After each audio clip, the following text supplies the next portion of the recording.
evening po sa inyong lahat. Ako po si Silver. Welcome po muli to our weekly program, Silver Lining. Binabati ko po lahat ng mga nakikinig, mga broadcasters at ang aking mga kaibigan. Again, nagpapasalamat po ako sa iyo, Pastor Jeff, for inviting me to be a partner in your radio ministry. Sana'y kahit papano, naka-inspire ang ating programa to our listeners na mag-seek sa ating Panginoon upang tunay na makilala nila and build a deeper relationship with Jesus. Also, binabati ko rin po ang aking partner in the kingdom building ng ating Panginoon. Ang aking kaibigan na founding pastor ng Lamtabong Tribal Community Church na si Pastor Ricky Da Silva. Greetings to my brothers sa Club 7882 at saka 83 dyan sa Boysay. Siyempre, ganun din ang aking laging inaabangang pastor, a very seasoned at on fire na pastor, si Pastor Ricky Quinto ng Shalom Saints Ministry dyan sa Aurora Hill. Keep up the preaching, Pastor, and your teaching too is amazing. Nakikinig ako sa message ng Lord through your sharing. So, sa aking mga kaibigan dyan na nakikinig ngayon, paki-follow na rin si Pastor Ricky Quinto sa FB. Gusto ko po yung message ni Pastor Ricky tungkol sa pag-share, kaya pahintulutan niyo akong i-share ang kanyang video. Let's play it! Pastor Ricky here from Shalom Saints Ministry. I would just like to tell you that I've been led to continue preaching and teaching the Word of God, the Gospel of the Kingdom, over social media. And I would like to ask for your help by reacting and sharing these videos in your social media as well. By this, we can have more people hear about the Word of God and about the Gospel of the Kingdom.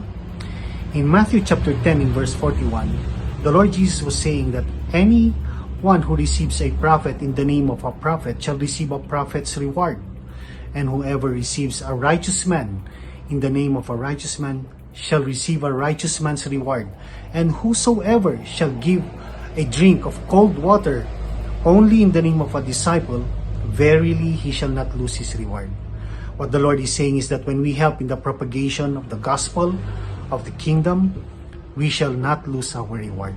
Salamat po sa pagsubaybay at pakikinig sa ating weekly devotionals. Kaya samahan niyo na po ako. Kung gusto niyo pong maging partner sa ating ministry, i-share, i-like, at mag-subscribe na po kayo sa ating YouTube channel na Silver Lining. Last week, itinuloy ko po ng konti ang kwento tungkol kay Moses, that he looked away from everything else and fixed his attention on what was ahead.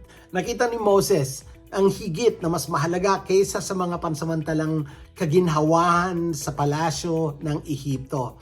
Nakita ni Moses beyond to what God could do. At iyon ang pinili niyang pagtuunan ng pansin, and Moses finished his race well. Alam niyo po, ang halimbawa ng pananampalataya ni Moses challenges us na suriin ang ating buhay at ang mga desisyong ginagawa natin. Kung willing ba kayo to endure hardship and sacrifice for the sake of our faith and for the greater glory of our God, our Father. Speaking of Father, mahal na mahal ko po ang aking tatay. Minsan, ang mga anak na lalaki may not fully appreciate what his father has done for him until he becomes a father himself. Napaka-important na meron tayong good and godly dads. The father who faithfully stands beside his wife and children. Ang aking tatay ay hindi po perpekto, but he did his best. I, as a dad, am still working to be a good father to my children.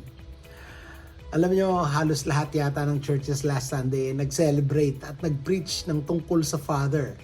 Tonight, dahil Father's Day week pa rin, let us talk about the love of a father. Gusto ko pong i-highlight ang song ni Philip Craig and Dean. Pakinggan natin at unawain ang lyrics nito. Let's play the video.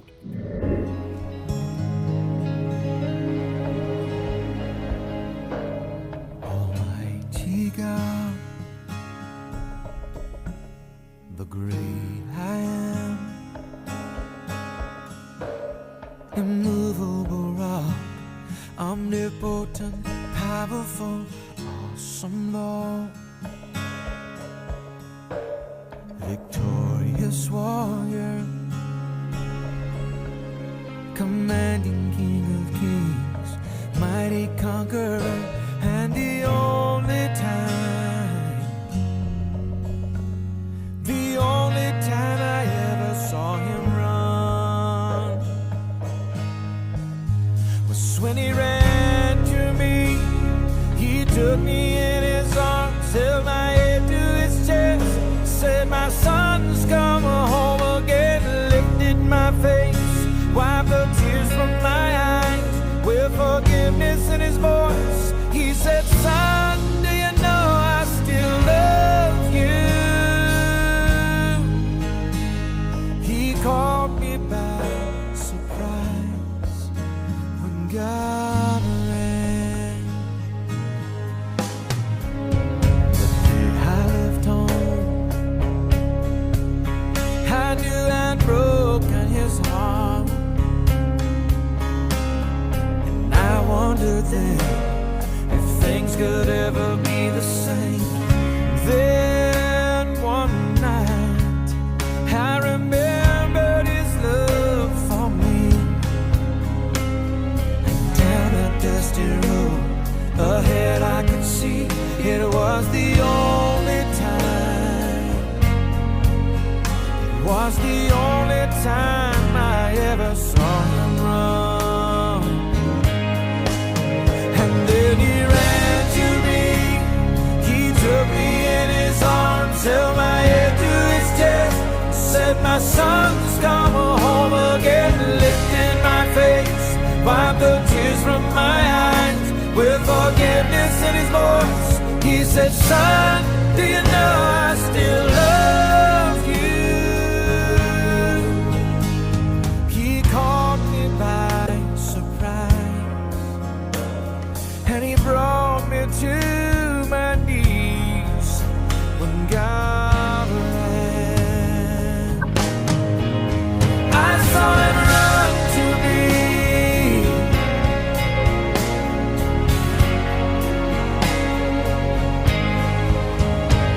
I was so ashamed, all alone and so far away. But now I know that he's been waiting for this day. I saw him run to me, he took me in his arms, held my head to his chest, and said, "My son's come home again," lifted my face, wiped the tears from my eyes with forgiveness in his voice. I felt his love for me again. He ran to me, he took me in his arms, held my head to his chest. He said, "My son's come home again," lifted my face, wiped the tears from my eyes with forgiveness in his voice. He said, "Son," he called me son. He said, "Son, do you know I still love you?" He ran to me when God ran. I saw him run to me, and I ran to him when God ran.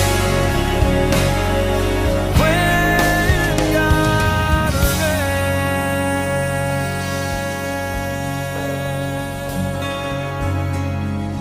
Napakagandang awitin.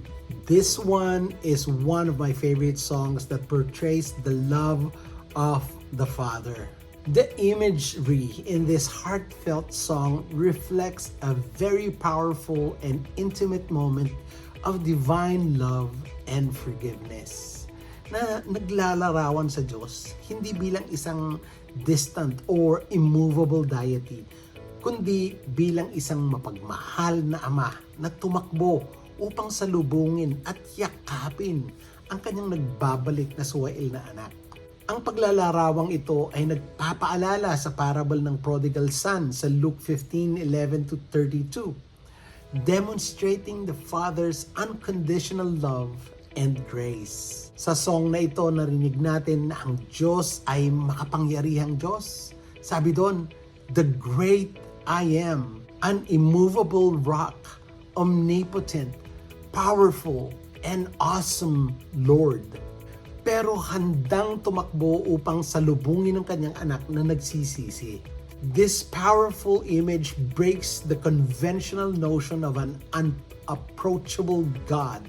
Sa halip, nagpapakita ng isang Diyos na mahabagin at handa na magpatawad. Kapag tayo ay lumayo sa Diyos, kung tayo ay nabibigatan sa ating mga kasalanan at pagkakamali, we often carry shame and fear of rejection. Ang sitwasyong ganito ay nailarawan perfectly sa kanta. Sabi doon, the day I left home, I knew I'd broken his heart, and I wondered then if things could ever be the same. Gayunpaman, sa sandali ng ating pagbabalik, ang tugon ng Diyos ay hindi isang paghatol, kundi ng labis na pagmamahal at pagpapatawad. Ang puso ng Ama ay laging nagmamahal at laging naghihintay ng ating pagbabalik. Hindi naman sa naging soe lang aking dalaga. She went to work abroad sa Japan. As a father, lagi akong on my knees in prayer for her, na sana lagi siyang safe and in God's divine protection. Kung meron siyang napagdadaanan, how I'd wish to be there for her. Nung tinanong niya sa akin if she could come home, sabi ko sa kanya, ang bahay ko ay bahay mo rin. Kaya nung umuwi siya, very excited po ako. Nilinis ko ang kwarto niya, nilaban ko ang kanyang mga beddings, at naghanda ako ng masasarap na pagkain na alam kong nami-miss niya. And when she came home, I am so happy. Sandaling dumating ang aking anak, I drove there and I was there in the airport ahead of time. It is life-changing.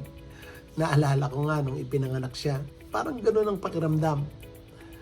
Like the moment God runs to us is transformative. Yung part ng song na He took me in His arms, held my head to His chest, said, "My son, come home again," lifted my face, wiped the tears from my eyes. Ang larawang ito ay nangangahulugan ng pagtanggap, ng pagpapanumbalik at pagtatapos ng pagkakahiwalay. With forgiveness in His voice, He reassured us, "Son, do you know I still love you?" This is a profound reminder that God's love is steadfast. It's unwavering and always welcoming us back. Ito ay isang paalala na ang pag-ibig ng Diyos ay matatag, hindi natitinag, at palaging handa sa ating pagbabalik. Gaano man tayo kalayo na ligaw. This story is not just about the past, but about the continual invitation to return to God. It reflects our journey of realizing His enduring love and our need to come back to Him, no matter how distant we feel. Ang linyang, I was so ashamed, all alone and so far away, but now I know that He's been waiting for this day. This line speaks to the hope and joy of reconciliation with our God, with our Creator. This song encourages us to see God's readiness to forgive and embrace us. It calls us to move past our guilt and our fear, to remember His love, and to take that step towards Him, knowing He is already running to meet us with open arms. That is the heart of the Father. Kaibigan, bumalik ka na sa Panginoon. Ano man ang iyong nagawa in the past, handa ang Diyos na magpatawad at hinihintay ka na niya ngayon. Tara, pray na tayo. Heavenly Father, we stand in awe of your boundless love and mercy, reflected so beautifully in the image of you running to embrace us despite our flaws and failures. Lord, we thank you for your unchanging nature, for being the immovable rock, an awesome Lord, yet also tender, loving Father who eagerly awaits our return. Help us, Father, to overcome our shames and fears, to remember your steadfast love, and to turn back to you whenever we stray. Sabayan niyo po ako sa aking panalangin ngayon and pray it loud with me. Father, I come to you now for forgiveness.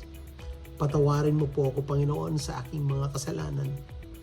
Let me feel your embrace, hear your words of forgiveness, and be reassured of your enduring love. May I live in the light of your grace, knowing that we are always welcomed home.